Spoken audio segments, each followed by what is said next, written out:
Here at A Couple Believe, we're all about inspiration. And that's why we teamed up with a company who's all about supporting the educators who inspire us every day. Teachers Insurance Plan, auto insurance dedicated to giving educators the special rates and great service they deserve.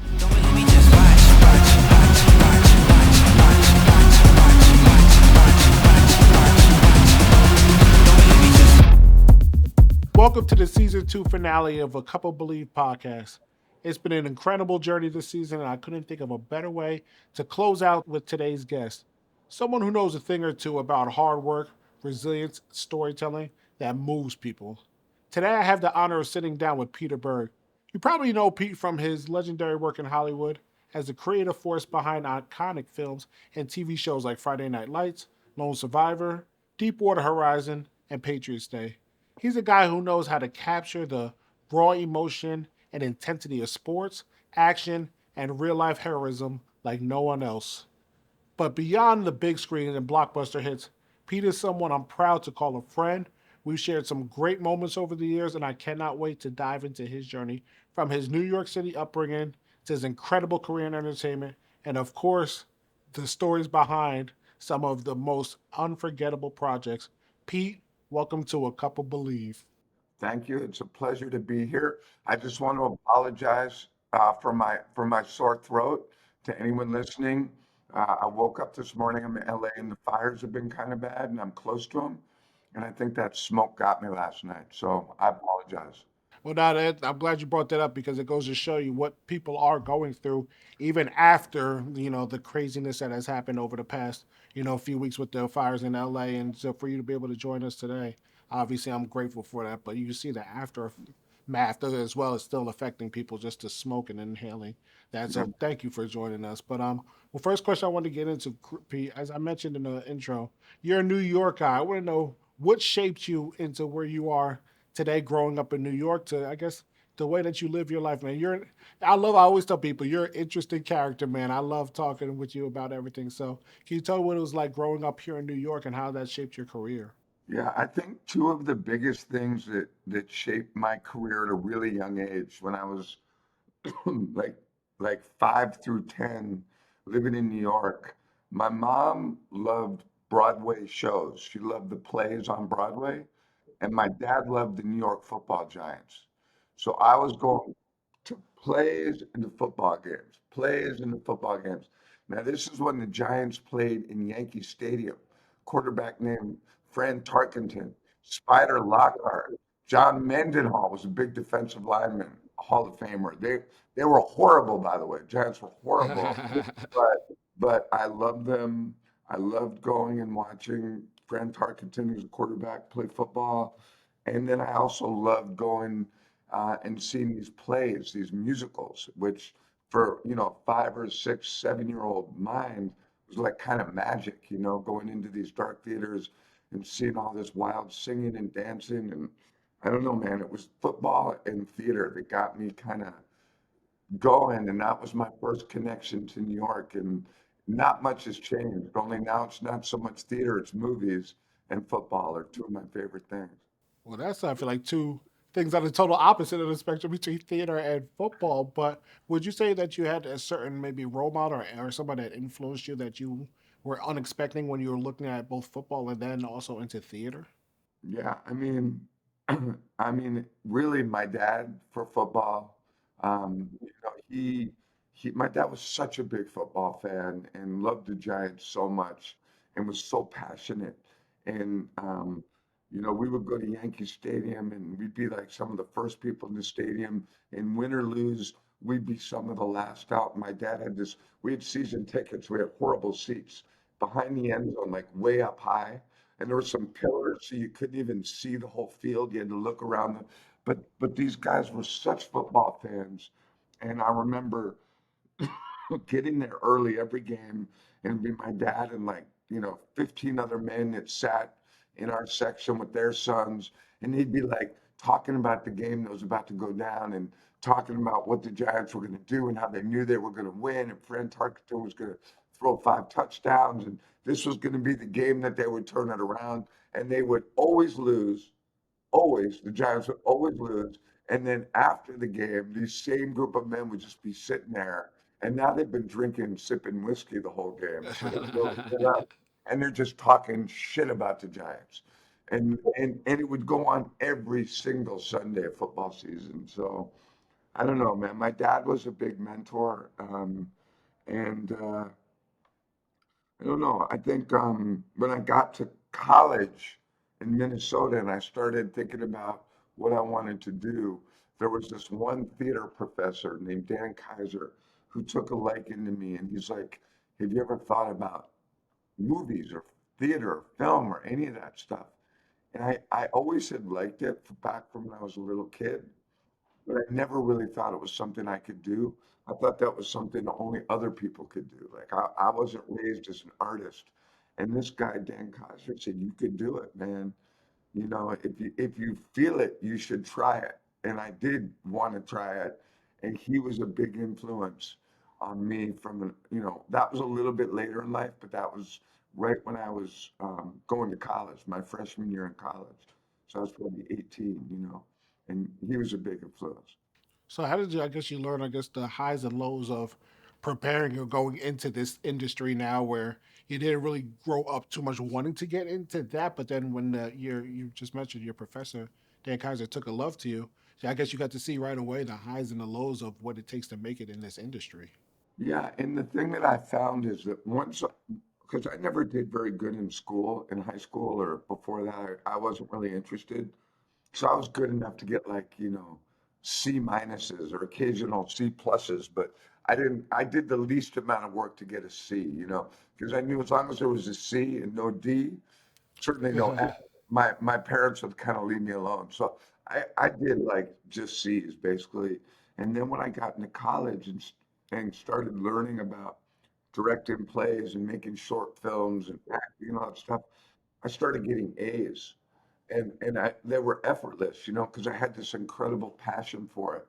And suddenly I wanted to stay up late and work. I wanted to go the extra mile because I actually loved it.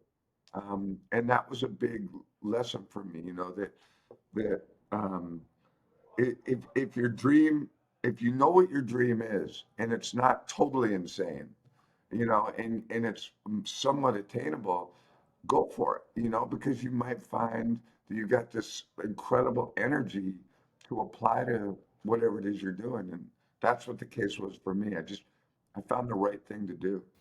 What were some of your other earlier childhood memories? Was it what sports did you play, or just moments that really shaped your mindset into what it One, is one of today? one of my best memories is when I was playing football in high school. I had a big ego and I wanted to be a quarterback, right? But I was horrible. And so my whole freshman year, I tried to play quarterback. My whole sophomore year, I was the fourth string quarterback on the varsity, fourth string, right? And but I was convinced that my time was going to come, and it was like I don't know, it was like the seventh game of the season, and I think we were losing by like 40 points going into the fourth quarter. And Coach Stone called my name, called my number, he said, "Berg, go, you're in." And he gave me the first play, and it was a veer left. It was just like a veer left. All I had to do is get the snap, step to my left. Fullback was going to go through the one hole, right, between the center and the guard. Couldn't be an easier play. I'm like, all right, veer left out one, veer left out one. I get up there, ready, set, hut, get the ball. I go to my right. The whole team goes to their left, and I'm standing there holding the football, and this I just get smashed, right? Defensive end takes me out, okay? The only good thing is I didn't fumble. The next practice, Coach Stone came up to me, he said, "Hey, Pete, go with the ends today." And I went with the defensive ends, and I loved it, and I should have played defense.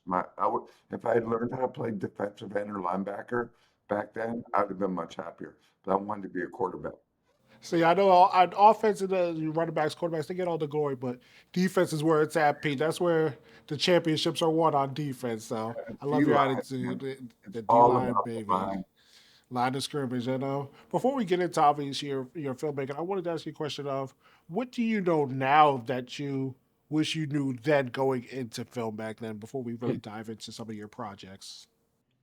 I think like one of the things that I've come to understand is that nobody has the answers, in life. We always want someone to have the answers. And when I was coming up, I was always thinking, oh, well, that guy's got the answers. That guy's older, more experienced. He knows the truth of my business. He can help me. He can show me what to do. And now, I'm 60 years old, man. And I realize when I'm directing, I'm probably the most experienced guy in the room, right? I'm like the senior coach. And I realize that there are no magic answers. There's no pot of gold at the end of your journey in our business. It's just something you learn, and you try and stay open and humble and grateful for your opportunities, and you see what's up. But I used to think, oh shit, man, if I can just get this, it'll all make sense. Or if somebody will just tell me the secret to making a great movie, I'll know the secret. But there's really none, man. You know what I mean? It's like, you know, I think about you a lot, and people probably ask you, for all this wisdom, right? Because of what you've been through. And the truth is, you don't have a magic answer, right? You're like, well, you got to try and be positive, and you got to keep pushing and find a way to get reason to get up in the morning and all. But you're learning too, right? People look to you as, oh, Eric knows. Eric's gone through some shit, so he knows. But that's, you know, only so true, right? Yeah, it's so true because I get that question all the time, especially with people that are like newly injured. Like, how are you able to do this? How are you able to do it? I'm like, listen, I'm not gonna wave a magic wand and just give you the right answer. No, I'm learning as I go, and I'm figuring things out, and that's just kind of how you have to do it. You get the experience obviously over time, but people ask me like, Eric, Yeah, how man. did you do this? How did you start this bit? I'm like, listen, I just took a leap of faith. I made sure I prepared myself, and I did it. Like, there's no magic answer to it. What do you say to someone who calls you who's just suffered an injury like yours? And like, what can you say to them that seems to help? I tell them that it's okay to grieve because a lot of times when people come to me, they are afraid to start grieving because they see how long I've been going through this journey now. It's been 14 years, and I'm like, it is okay to grieve, and everyone has longer grieving periods, shorter grieving periods, but it's okay in the beginning to grieve. But you also have to come to a reality that life does go on, and your attitude attacking this journey is going to be how far it takes you. Because if you have a negative attitude and you're sulking all the time, people are not going to want to be around you. They're just not. I know people say misery loves company, but people don't want to be around someone who's always complaining. And so I Yeah, try to tell people, you're going to have to find a mindset and a new passion and a new drive for yourself. Is that going to be easy? No, absolutely not. Because my whole life I was a football player. That's all I knew. I didn't think I was going to become a entrepreneur or motivational speaker or a philanthropist or author. That was not in any of my plans, but it was something I had to figure out along the way. So I tell them this and all the things I've been able to accomplish over the past 14 years. And usually, by the end of that phone call, they're like, you know what? I'm in a better headspace than I was before I got on this phone call, and that's kind of how I go absolutely. about with these calls. Because I think about you a lot, and I think several times, just on the last film I did, which was up in the mountains, and it was cold, and we had all kinds of challenges, and there were times, many times, when I'm just like, this is fucking hard, man. This sucks. And several times in my life when I've thought that, I've thought about you and guys like my buddy Steve Shope, who who got hurt about I think a little before you actually, and your attitudes and your willingness to just keep going, man. It's so inspiring, like for real.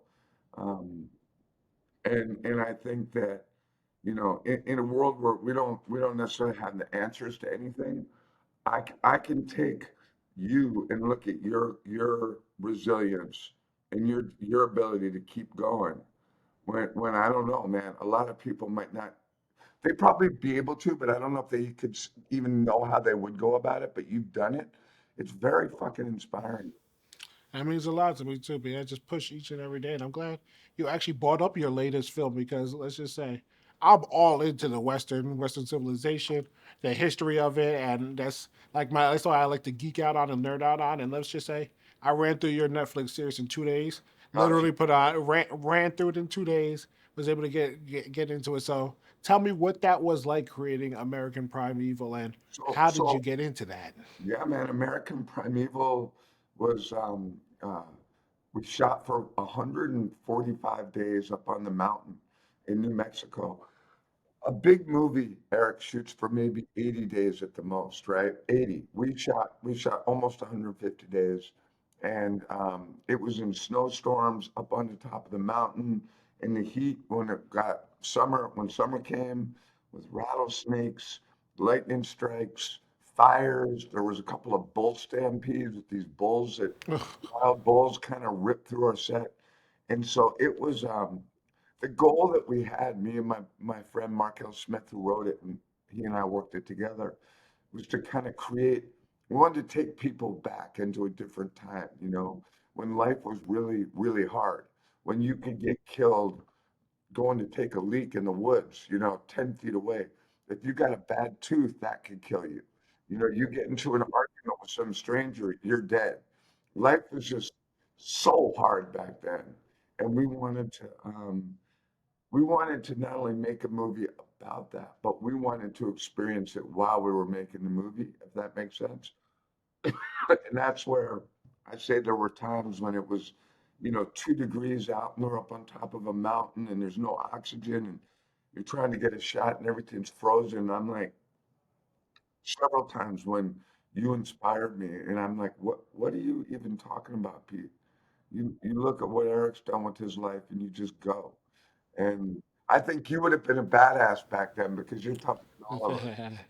I definitely would have been a badass. I'd say that for sure. But I'll tell you what, that shit is hard, Pete. I don't care what anybody says. Being outside in 2 degree weather, it's cold out here in Jersey right now. Yeah, man. I'm freezing my butt off. But that is tough. And as I go into that film and I'm thinking about the scenes that how it was shot, that's Yeah, incredible. Some of those shots and scenes that you're able to do in that type of weather. So how was it being able to work with the people on set during that so as I had a well? really good crew. That's something else I've learned as I get older that, it's kind of like a team mentality. When I first was starting out, I was more about, let's do it my way, and I'm the director, Hmm. blah, blah, blah, and it's my way or the highway. And it was kind of insecurity, I was just more insecure. So I would act like, I'm the only one that understands this. And as I've gotten older, and I think a little bit less insecure, I'm more like, bro, what do you got? Help me out. You got some good ideas? I'll take them, And so for something like American Primeval, I had to have the help of so many people, my cinematographer, my camera operators, and my grips, and my construction guys, and my hair and makeup, and all that blood, and the actors, and I don't know, I really learned to trust in the team, and that trust in that strong team helped me make it so intense.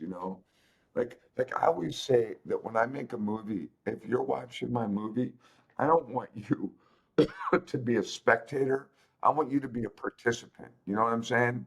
I want you to feel like you were in that gunfight, or you're in that bar, or you're in that whatever on that mountain, not sitting back in your warm house, on your phone or whatever you're doing and sort of watching. I want to grab you by the throat and be like, yo, pay attention. I, And I love that. See, and that's exactly how you are because during the film, you literally are on edge as you're sitting there like, holy shit, what is about to happen next? Like, and you're not paying attention to your phone. Everything is around you. It's yeah, man, you can tell going from one scene to another. It's very intense. It's gory, and it fits right it's up my alley.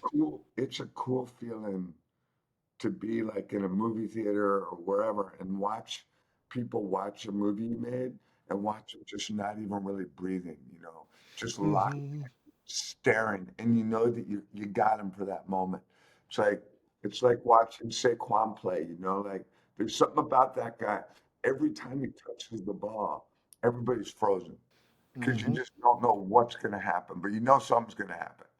Oh yeah, right? shout out to Saquon Barkley and the Philadelphia Eagles because every time he touches that ball, literally, you're sitting there waiting for like, is he Wait, about to what's he gonna break it do? off for 75 yards and break three tackles along the way and make it look easy? Reverse hurdles and whatnot. Like, I mean, Uh, it's, Unbelievable. but like, I think about like my job in terms of what he does, or, we both love football, so I'll talk football, but Patrick Mahomes is the same way. Like, I kind of hate him because he's so good, but I love him, and seeing what he's able to do, and every time, and that's why people like this quarterback for the Commanders, right? He's got that, and he's a rookie, and what's his name? Jaden, Jaden Daniels. Jaden Yep. Daniels, and Hmm. you just feel like some people have the ability to make you just stop breathing, right? And those three guys all do for me, um, Absolutely. and try to get that a little bit in the films. Absolutely. I've watched a lot of Patrick Mahomes as a Denver Broncos fan, and let's just say he's broken my heart over the past Oh my six, God, 7 years. So let's not unbelievable. even go further into that. But as we are talking football, let's bring it back to the journey to Friday Night Lights and Yeah, man. what it took to create that. Because I think a lot of people don't know what you did in order to create that movie and how you lived, leading up into that and then going into the TV show as well. Yeah, I mean, the biggest thing I did smart when I was getting ready to write the script of Friday Night Lights, the guy who wrote the book, which Friday Night Lights all started with the book that my Hmm. cousin Buzz Bissinger, very talented journalist, wrote the book Friday Night Lights, and he went and lived in Odessa, Texas for a year, and really went deep with the team and into the community, and so. I think that's why the book was so good. And if anyone likes the movie or the TV show, they might not know it, but it's the book that started the whole thing. And he just had written such a soulful, deep book. Um, and so when I was getting ready to write the movie, I kind of followed his footsteps. And I didn't go to Odessa. I went to a high school in Austin called Austin Westlake, which is where Drew Brees went and Nick Foles went there. You look them up. They're an incredible powerhouse. They're always like top five school in the country. And I went and lived with that community. So I got to stay in my buddy Koyani's, who was a wide receiver on Austin Westlake. His family invited me to live with them. And I lived at his house and I went to high school and I hung out with the students and the coaches and the parents. And I just got to see what football meant to that community in Texas. And, obviously you know it, but so much more than a game, right? And this is freaking life or death, I mean, you know the story about David Edwards, and I think that's one of the things that brought you and I together. That when we were filming a playoff game on film for the movie, we filmed a real playoff game between Austin Westlake High and San Antonio, uh, El Paso. Yeah, El Paso. And in the fourth quarter, a young man went up for a pass, and another young man, safety, dove and hit him and cracked his neck, on that play.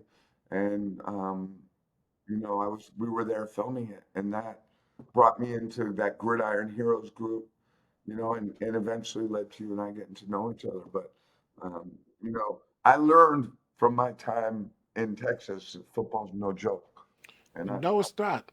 It's family faith in football in Texas. That's what they do down there. And it is their life, and the whole town shutting down for a high school football game. They get 30, 40,000 people out there, which is yeah, absolutely man. insane. I guess what you would say was, I guess, was the hardest part distinguishing between the book, the movie, and then the TV script that you had to write. Like, what was some of the struggles that you had to go through, bringing the all three together? Making a movie is like every day it's another struggle. You know, Actors get sick, you lose locations, you can't figure something out, you run out of money, you run out of light. Um, I think for me, the hardest thing in Friday Night Lights was we had to film like 50 plays, right? And you have to film those plays at night, and that means and we're filming them in the kind of the winter in Texas, so it's very cold. It's below freezing, and we're up at 4 in the morning trying to get all these plays. And you might have a quarterback getting smashed blindside, and you got to get these boys hitting at speed at 4 in the morning, over and over and over again. And just getting all that was a real a challenge. And then to see that we could do it and we got it all and we were able to cut it together and make it look intense. And real football players, guys like you, and respond well to it. I got a lot of confidence from that. Learning how to film the football, I got a lot of confidence from it. And I love that because you guys, you said just getting the hitting and just some of the authenticity that goes into playing the game of football. Sometimes when you film it, it can look like, oh yeah, that's not how it happened. But I'll tell you what, the way that you film it is it's special, especially from a football guy myself, and we respect that. And jumping We into, had so okay, many, like UT grads, guys that had just stopped playing mm-hmm. football, or guys that graduated high school but didn't get recruited, and they were so excited to get to play football one more time in the movie that they just went off. They went hard. And that leads me into my next question into another film of yours, and I feel like it really was able to bring a country together and just put it into perspective on what things are like sometimes overseas that we are living very comfortably here in America. Yes, do we have our issues? Absolutely, but the way that we're able to live each and every day because of the people that serve and protect our country is truly special, and it's the movie Lone Survivor and the story of Marcus Luttrell and obviously the soldiers over there what they went through. Please tell me what the idea, the thought, the mindset into being able to create a film like that. Well, you just said it better than I can, but for sure, it was my belief that we owe our military a huge, huge debt of gratitude, particularly special operations folks, because wars like Afghanistan and Iraq were really fought quietly by special operators, like guys like Marcus Luttrell, far from the cameras, far from the press, and these guys were, working to save our country and to keep us safe, and I appreciate that. Um, so much, and I'm always down for doing anything to tell those stories, whether it's military or paramedic or law enforcement. I tend to want to tell those kinds of stories. And what I liked so much about Lone Survivor was like, as much as I want to tell these stories, I'm also not like a fool. I know that these guys aren't superheroes. Some of them are actual assholes, and they're not all good. Mm-hmm. It's like not all people in football are good. Not all Uh-huh. doctors are good. Like I'm not foolish. Like I'm not going in there blind, being like, oh my God, Navy SEALs are gods. They're all gods.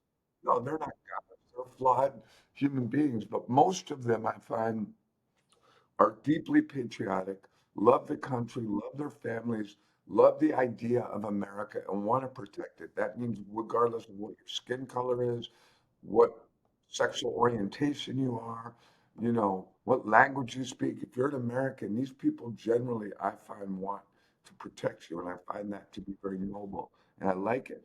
But what I liked about Lone Survivor was the whole movie hinged around this one moment where the four seals were discovered by some goat farmers, and they were within their rights under the rules of engagement to kill those goat farmers. And those were two young kids and an old man, because that's what you call a soft compromise, meaning they knew that if they let them go, they would run down the hill and tell the army that they were up there. So they were a threat.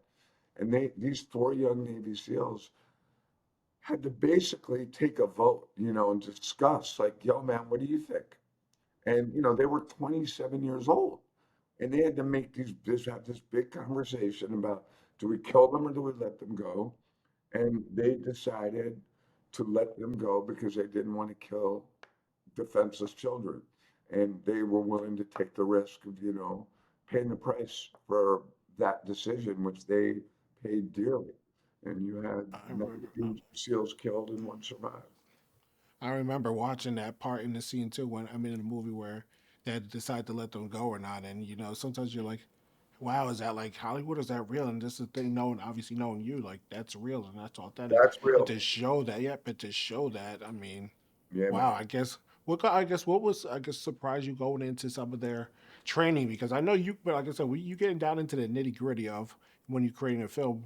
What's some surprises that I guess surprised you when you went into watching how they train those Navy SEALs? I think what got me the most was I realized that as physical as the training is for the Navy SEALs, the physical side of it is not really what they're looking for. It's a mindset.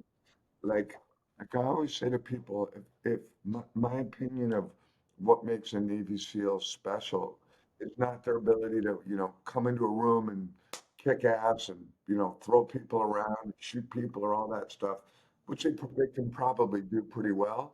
But it's more like I saw them do things like if I'd be like, all right, Eric, I need you to go up in a tree on the intersection of Fifth Street and Sawtell over there. Hide in a tree, and I need you to write down the license plate of every yellow car that comes by in the next 4 days. Here's five, here's five power bars and some water. Go. And these guys would stay up for 5 days, and it would be a test. And there'd be, five yellow cars over however many days. And they had to show who could get the most. Like it's weird stuff, you know what I mean? Like whose mind is stronger? And those guys have some strong ass minds. I just thought about what you just said to me. I just stayed awake for 5 days and have to get five yellow cards that go by Yeah. in those Just five go days. up in a tree and stay up for 5 days and record on a piece of paper the license plates of the five yellow cars that are going to come onto you.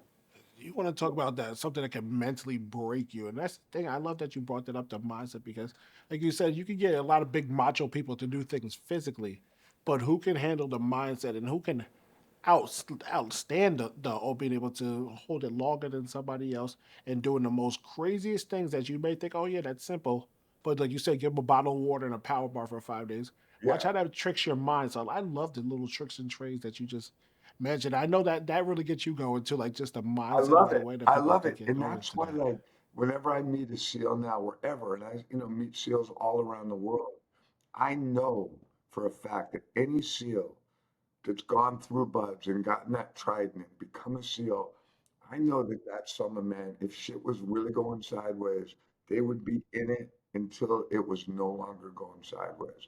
And it's not that they're the biggest, strongest, toughest. They are pretty tough and they know how to fight, but man, those minds are strong. Next film I want to get into is a little bit near and dear to my heart too because we developed a friendship with this person because Greg Hanna and I when we created the show Mission Possible way back in 2016 we got to interview someone from the Boston Marathon survivor named Celeste Corcoran and she was a W amputee because of the Celeste I mean from because of the bombing she lost obviously both of her limbs and how life was like after that. Please talk to us about Patriots Day and what that was like creating that real life scene moments that happened. And obviously that can have an effect on a lot of people in many ways, but just being able to show what you were able to learn obviously from creating that film, but also what how it brought the country together, but also the Yeah, I tragedy that mean, also took place that day.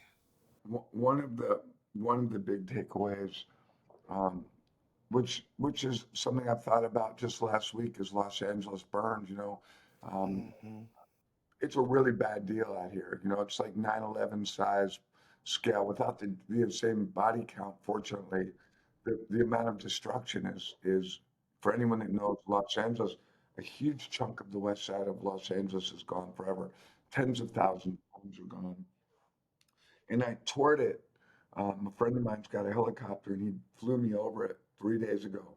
And I just sat there and I stared at it, and I got this kind of chills and a dark, sick feeling in my stomach looking at all of it. And I started thinking about 9/11 and Boston Marathon, and particularly Boston Marathon because I spent a lot of time there and met so many folks who were able to pick up the pieces, and what I learned from that time in Boston, whether it was the first responders, the FBI, the local law enforcement, the folks that like Celeste who got hurt, and so many folks got amputated, lost limbs, and several died. But the way that community was able to take something so tragic and such a nasty smash, like a hard shot to the jaw, which not easy to get up from, but pick themselves up, reach out, hold each other's, support each other, love each other, and get through it. It's a reminder, and I thought about it when I was in that helicopter. We are we're messed up. Human beings are messed up, and we do some bad stuff, but we can also be incredibly good, incredibly loving, and we can be really strong. And I got that all from my time in Boston, and I love Patriots Day, and I have felt like it was a real privilege to meet so many of the people who were directly involved in that tragedy, and it was horrible. As you mentioned, yeah, just as people, we could be so terrible all at once and then, come together, when we really need to rally around each other and need that support. And I want to ask you about the film Boys in Blue and the deep complexities that it has going from, working in the communities and then you see the tragedy happening, but then finding a way to have mentorship in that process and then working with athletes. Can you please dive into maybe some of the Yeah. things that surprised you in creating that and seeing how people were able to come together?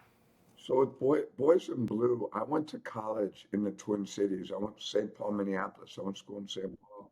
And when George Floyd was killed, I remember I saw it on the news and I was, in shock and I was disgusted by what I was seeing. And then I heard it happened in the Twin Cities where I went to school. And I'm like, what? Because I remember the Twin Cities as this really friendly neighborhood. Nobody locked their doors. Everybody got along with everybody. Very peaceful place. And to see Derek Chauvin kill George Floyd like that, I'm like, whoa, what, what, what is happening? What is happening in the cities that I thought were peaceful? So I wanted to do something about, like, have some creative response to George Floyd, but I couldn't figure out what to do. And then I heard about this football team in uh, South Minneapolis. And uh, I I don't know, man. I was like, what? These guys are coached by cops, and these cops worked with Derek Chauvin, and this is the community where George Floyd was killed. Wow. Okay. I got to check this shit out. And these kids have a good relationship with these cops, and these cops are trying to keep these kids safe. And we went and spent the season filming the school and their season.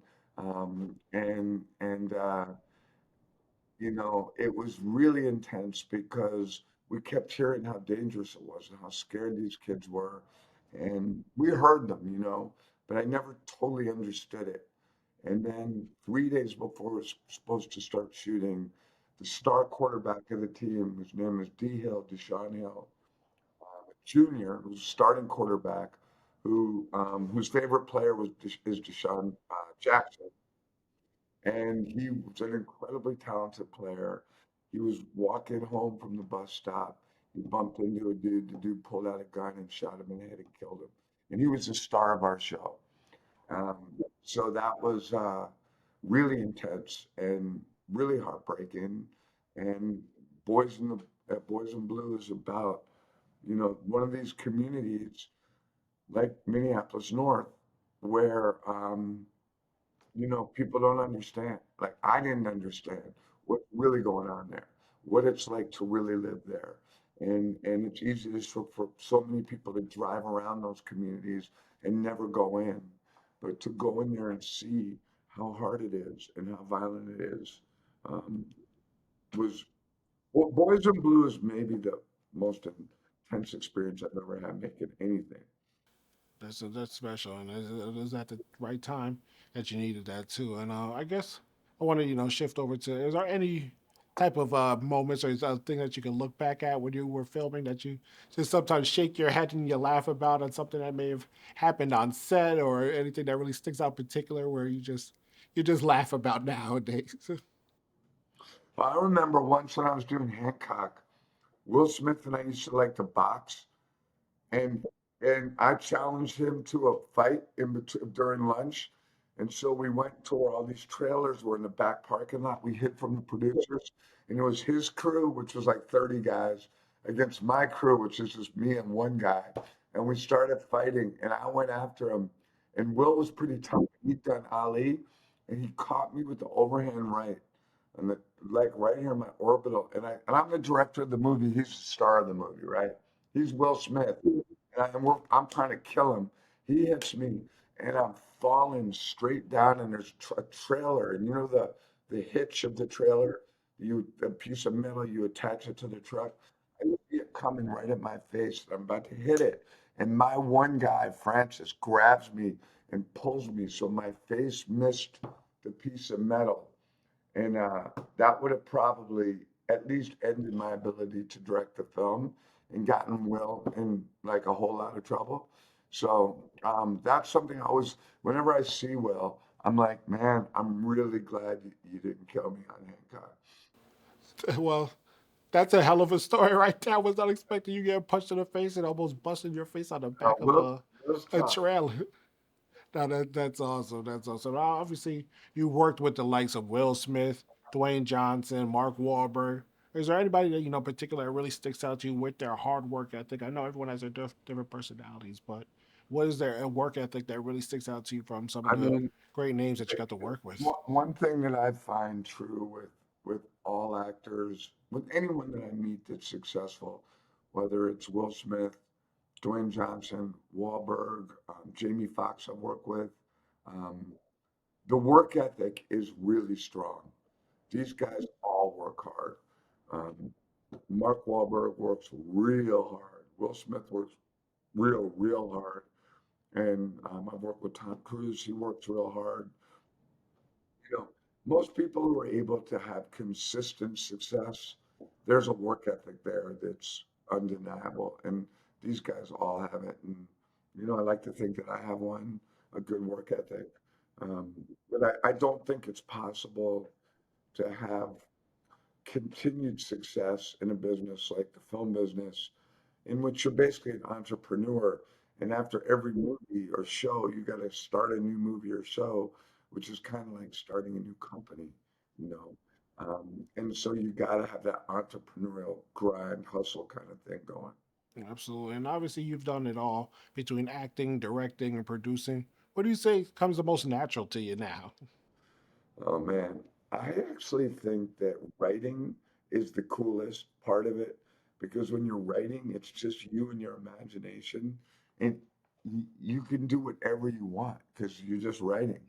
You know, when you start directing, you got all these people you gotta, hey man, come on, I gotta talk you into doing this, and you do, and it becomes like, harder to control. Acting is fun, but you're servicing somebody else's vision. But writing, it's just you and your imagination, and man, that can be really satisfying.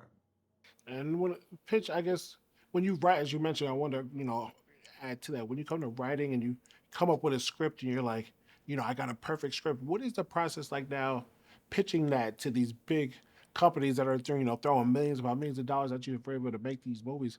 Can you Yeah. take us through that journey of what that is like when you think you have like the perfect film and then edits and all of that? Well, for me, I mean, for everyone it's different. For me, I talk like most of my stuff is at Netflix right now. So Hmm. I talk to my partners at Netflix if I have an idea, and I make sure I get some buy-in from them early on because I don't want to like go down this road and think that, oh, they're gonna love it, and then throw it at them and find out that they don't love it, because then you go Hmm. places. So I try and like start slow with like, hey, what if I do a movie about some Marines that play football in World War II? What? Well, there's this book. Oh shit, we like that book. All right. So maybe I'll write a little outline for that. Okay, cool. Tell them what I'm thinking. They're like, go for it. So then I'll write the script. But I already have a feeling that they're like at least inclined to like it. So it makes my chances of getting it financed a little bit better because it's not like I'm cold calling them saying, "Hey, you want to do a movie about a guy who invented, a new kind of lip balm?" And they're like, "What?" and then you got to try and pull somebody up to speed on it. So I like to do it in increments. And if I'm going to be asking someone for money, give them some heads up as to what I'm going to be coming at them with. Does that make sense? Mm. Yeah, absolutely, it does. I mean, it's smart to be let them know before you said you go all the way into it and you Yeah, pitch and because everything. otherwise you're just like taking a chance, that they're going to just go nuts for something and they might not. And then you've wasted a lot of time and it sucks. Yeah. Well, is there a film that you actually created that you think that didn't get as much appreciation that it should have gotten, or things of that nature? I mean, I always feel like Battleship is a film that some critics like rip. But I was talking to Taylor Kitsch, who's a star ballot. Yesterday we're talking because every day someone comes up to me and they're like, I love Battleship. I love that movie. But and I feel like that movie's low key a cult classic and it's got tremendous amount of fans. But in Hmm. general, people are like, oh man, Battleship, that movie really sucked. And I'm like, uh-huh, thank you. They're like, how could you make such a shitty movie? I'm like, well, we didn't try to make a shitty movie. It's like it's like when you play a football game, you don't try to throw an interception. You don't try to lose. You actually go out there with the intention of winning. But I felt like Battleship got a little hammered, but it was a really good film, and I'm proud of it. Good, as you should be. I got a Thank few more. thank you. Yeah, absolutely. We got a few more for you before we let you go. And I guess when it comes to the research process of creating a film and going into that, what are, I guess, some unprecedented things that may come up or things that are unexpected as you're in the middle of, doing your research and getting prepared for a film? Well, so I'm big on research because I want to start a movie being the smartest guy on the set about whatever the movie's about, right? So, like when I did a football movie, I went and lived with the football team for a season. When I did a Navy SEAL movie, I went to Iraq and embedded with a Navy SEAL platoon for a month. When I did an oil rig movie, Deepwater Horizon, I went and lived on oil rig. I want to be able to, whatever world my movie takes place in, I want to really know that world so I understand the truth of it. So, if I'm doing a football movie and I'm doing a scene with you, you know football, right? You're a fucking football guy. If you don't respect me as at least being educated, you're not going to respect me. So, the research for me is a really important part of giving me confidence to run the movie. You know what I mean? Yeah, yeah. Have you ever actually had like maybe somebody that was disgruntled or upset about when you were coming up with it or researching, and someone's like, "Oh, you don't know it this way," or "You didn't do your research." Have you ever had a situation where that No, came about? normally it's just the opposite. Like when I did Lone Survivor, there were a lot of Navy SEALs that came on to be consultants in the film, but they didn't know when they started that I'd already spent a month in Iraq with a bunch of SEALs. So they came in trying to talk all this Navy SEAL lingo, which is real lingo, but I knew a bunch of it. Enough to say, guys, look, I'm not a Navy SEAL. I don't know what everything you know. I appreciate having you here, but I'm not stupid. And I did go out there and I did make and I found that once because I made the effort, they respected me, and I didn't act like I knew more than they did, certainly, but I made an effort, and that effort put me in a position where I could at least figure out the right questions to ask that showed that, like, I knew that I didn't know certain things that were important, and I could ask the right questions because I did the research. Two more for you. So, what is the most ridiculous thing you had to do to get into character or creating a character during a film? Because I've seen you pull your cameos off in film. What is some of the most ridiculous things you had to do, Pete? Well, I haven't the cameo I do in American Primeval, in my new show on Netflix, is normally I just do a little cameo, like one line, like "Hey, what's up?" just to be in the movie, just because I think it's fun. But this one, I actually gave myself a real part, and I had to memorize like 2 pages of dialogue, right? And I became convinced I hadn't had to memorize that much dialogue in a while, and I was convinced that I wasn't going to be able to do it. And I just, because I'm still directing the movie, I'm tired and I'm into it, and I got to stop, and I'm ignoring it all the way till the night before I had to shoot.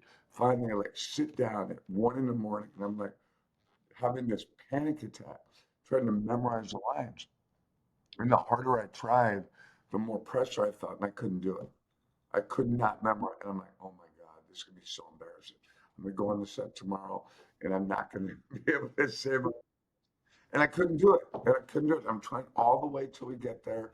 They put me in makeup. I'm too scared to tell anyone. I'm studying the lines. They're going in and out of my head. I'm like totally like playing. I'm psyching myself out. We get right up to shoot it, and I'm prepared to have someone just say the lines off camera, and I'll just repeat them. I'm like, all right, I'm just gonna try it once, and they go action, and it all. I remembered all the lines. It just came out, and I was like, whoa, because it scared me. I thought I was done, man. I thought I was gonna freeze up and not be able to. It was just interesting, like a lesson in how your mind will mess with you. It's so funny because people always tell me I can't be an actor because I can't remember lines for anything. I'm all about impromptu, coming up with Yeah. it out the fly. When I have to remember lines, forget it. It's gonna be a shit show. I'm just It's saying. just It's interesting not though gonna be. that how the human brain works. That I was convinced I didn't have it, but my brain actually did have it. It was just hiding it from me. And that I'm always interested in like when your brain reveals itself to you and kind of,